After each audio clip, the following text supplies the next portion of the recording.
ইরানের বিরুদ্ধে বৃহত্তর লড়াইয়ে যেভাবে হেরে যাচ্ছে ইসরায়েল যুক্তরাষ্ট্র, মিডল ইস্ট আইয়ে শীর্ষক মতামত্রে লিখেছেন RB21 নিউজের প্রধান সম্পাদক ফেরাজ আবু হেলাল।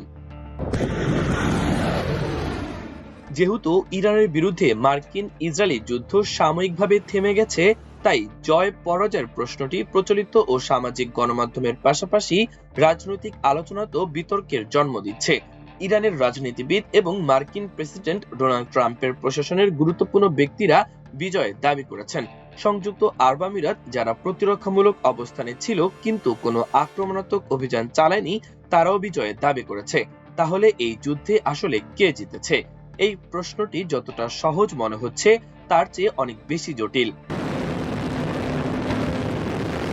সমসাময়িক যুদ্ধগুলো বিশ্লেষক এবং ঐতিহাসিকদের জন্য একটি বড় চ্যালেঞ্জ তৈরি করে, যারা কোনো পক্ষের জয় বা পরাজয় নির্ধারণ করতে চায়। সমসাময়িক যুদ্ধগুলোর ফলাফল প্রায়শই অস্পষ্ট থাকে। এগুলো ঐতিহাসিক যুদ্ধের মতো নয়, যেখানে যুদ্ধক্ষেত্রে সুস্পষ্ট বিজয়কে রাজনৈতিক বিজয়ে রূপান্তরিত করা যায়। জয় ও পরাজয়ের ধারণা এখন প্রচারণা, ব্যক্তিনিষ্ঠতা এবং অপ্রতিসম যুদ্ধের ধারণা দ্বারা প্রভাবিত। ফলাফলের অস্পষ্টতা প্রতিটি পক্ষকেই বিজয় দাবি করার সুযোগ দেয়, এমনকি এটি দুর্বল পক্ষকেও বিজয় দাবি করার সুযোগ দেয়, যদি তারা পতন এড়াতে এবং তাদের প্রতিরোধের আদর্শ অক্ষুণ্ণ রাখতে পারে। দুর্বল পক্ষ সাধারণত শক্তিশালী পক্ষের চেয়ে বেশি কষ্ট সহ্য করতে ইচ্ছুক থাকে, কারণ তারা যুদ্ধকে একটি অস্তিত্বের সংকট হিসেবে দেখে। তাই ইরান যুদ্ধের প্রেক্ষাপটে জয় এবং পরাজয় মূল্যায়ন করা বিশেষভাবে কঠিন।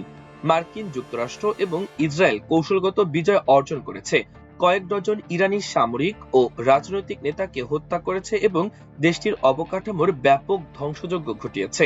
তবুও সাম্প্রতিক যুদ্ধবিরতির আগ পর্যন্ত ইরান ইসরায়েল এবং মার্কিন সামরিক উপস্থিতি থাকা উপসাগরীয় দেশগুলোর বিরুদ্ধে পাল্টা হামলা চালিয়ে যাচ্ছিল।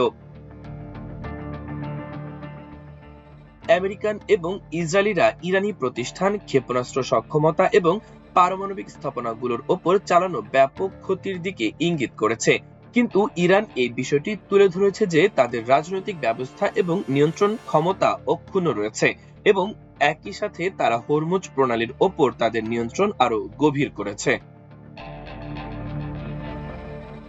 প্রকৃতপক্ষে উভয় পক্ষেরই নিজ নিজ জনগণের কাছে বিজয়কে বিক্রি করার মতো ভিডিও ও কারণ রয়েছে, কারণ প্রত্যেকেই কিছু কৌশলগত বিজয় অর্জন করেছে।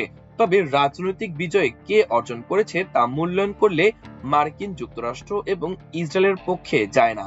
এই যুদ্ধের রাজনৈতিক লক্ষ্যগুলো ইরানের শাসন পরিবর্তন, চাপিয়ে দেওয়া গণ অভ্যুত্থানে ইন্ধন দেওয়া, সশস্ত্র কুর্দি বাহিনীকে রাষ্ট্রের বিরুদ্ধে ঝাঁপিয়ে পড়তে উৎসাহিত করা এবং ইরানের পারমাণবিক ও ক্ষেপণাস্ত্র কর্মসূচি বন্ধ করে দেওয়া সবই ব্যর্থ হয়েছে।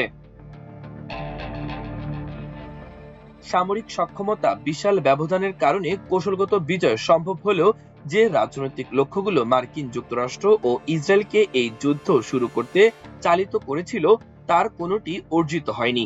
পরিবর্তে ইরান সফলভাবে সংঘাতের কেন্দ্রবিন্দু হরমুজ প্রণালীতে অবাধ নৌ চলাচল নিশ্চিত করার দিকে সরিয়ে নিয়েছে।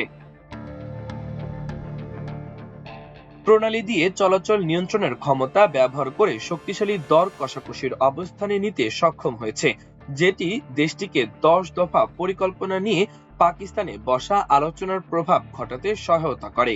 কিন্তু ট্রাম্প প্রশাসন প্রাথমিকভাবে পরিকল্পনাটির প্রতি ইতিবাচক মনোভাব দেখালেও পরে তা থেকে সরে আসে, যার ফলে ইসলামাবাদে আলোচনা ভেস্তে যায়। তবে এরই মধ্যে ইসরায়েল ও যুক্তরাষ্ট্রের বৈশ্বিক খ্যাতি ক্ষুণ্ণ হয়েছে, এমনকি ঘনিষ্ঠ মিত্ররাও এই যুদ্ধকে আন্তর্জাতিক আইনের অধীনে অবৈধ মনে করে ট্রাম্পের আগ্রাসী ডাকে সাড়া দেয়নি। মাল্টিমিডিয়া ডেস্ক, আমার দেশ।